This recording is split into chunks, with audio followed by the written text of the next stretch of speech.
আসসালামু আলাইকুম প্রিয় দর্শক বন্ধুরা,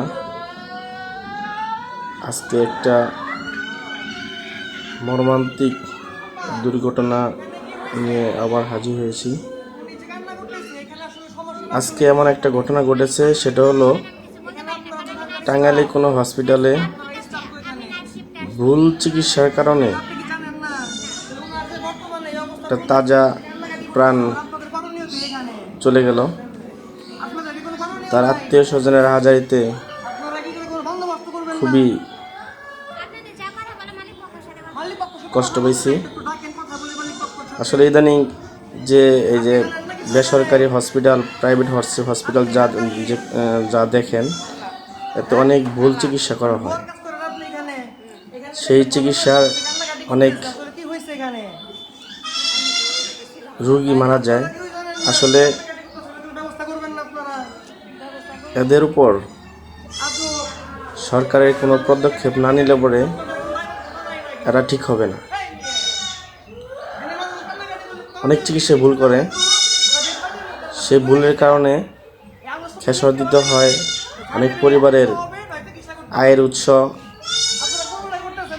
যার দ্বারা হয়, যার দ্বারাই সংসার পরিচালনা করা হয়। সেই আয়ের উৎস লোক যদি মারা যায়, তো সেই সংসারের কী অবস্থা হতে পারে? সেই সংসার অনেক বড় ধরনের একটা ক্ষতিগ্রস্ত হয়ে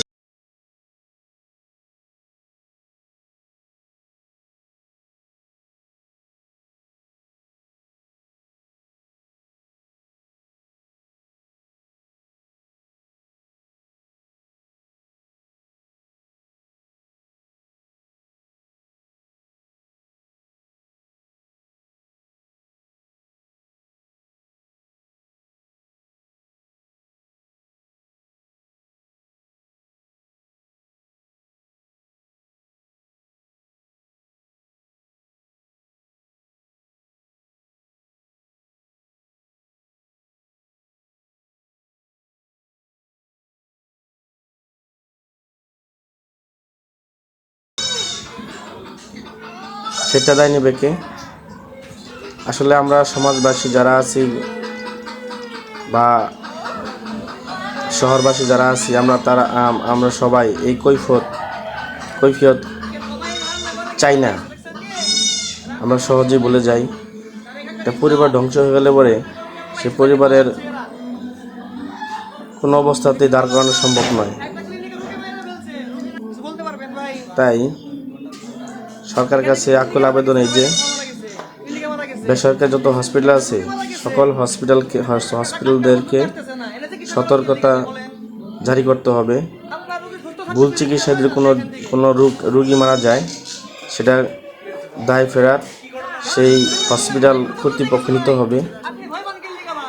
যে পরিবার একজন রোগী মারা গেল, পরিবার ধ্বংস হয়ে গেল, সেই পরিবার দায়ভার সেই হসপিটাল কর্তৃপক্ষকে নিতে হবে। এটা আমার সরকারের কাছে আকুল আবেদন। এই বলে আমার কথা শেষ করছি। আসসালামু আলাইকুম।